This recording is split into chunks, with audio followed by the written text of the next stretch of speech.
சிவகங்கை மாவட்டம் இளையான்குடி அருகே கண்மாயில் மூழ்கி 2 குழந்தைகள் உயிரிழந்த விவகாரத்தில் குழந்தைகளின் உடல்களை பிரேத பரிசோதனை செய்வதில் சிக்கல் நீடித்து வருகிறது. இதுகுறித்த கூடுதல் விவரங்களை நம்முடைய செய்தியாளர் சிதம்பரத்திடம் கேட்கலாம். சிதம்பரம், விவரங்களை பதிவு செய்யுங்கள். நிச்சயமாக அபிநயா. சிவகங்கை மாவட்டம் இளையான்குடி அருகே உள்ளது ஆலிமதுரை கிராமம். இந்த கிராமத்தை சேர்ந்தவர் சோபியா, அஸ்மிதா 2 குழந்தைகள் ஒன்று தொடக்கப்பள்ளியிலும் ஒன்று அங்கன்வாடியிலும் படித்து வருகின்றனர். நேற்று பெற்றோர்கள் பள்ளியில் விட்ட நிலையில் மீண்டும் வீட்டுக்கு திரும்பாத நிலையில் பெற்றோர்கள் பள்ளிக்கு தேடி சென்றுள்ளனர். அப்போது அங்கு ஆசிரியரிடம் கேட்டுள்ளனர். ஆசிரியர்களும் தெரியவில்லை என்று கூறியுள்ளனர். அப்போது பள்ளிக்கு எதிரே உள்ள கண்மாயில் குழந்தைகள் 2 உடல்கள் மிதந்த நிலையில் பெற்றோர்கள் அதிர்ச்சி அடைந்தனர். உடனடியாக குழந்தையின் உடலை வைத்து நேற்று மிகப்பெரிய போராட்டத்தில் நேற்று மாலை 6 மணி வரை போராட்டத்தில் ஈடுபட்டனர்.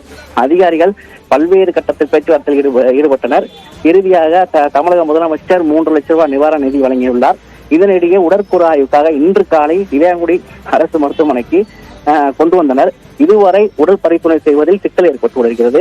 குறிப்பாக சம்பந்தப்பட்ட அதிகாரிகள் நேரடியாக பேசவில்லை.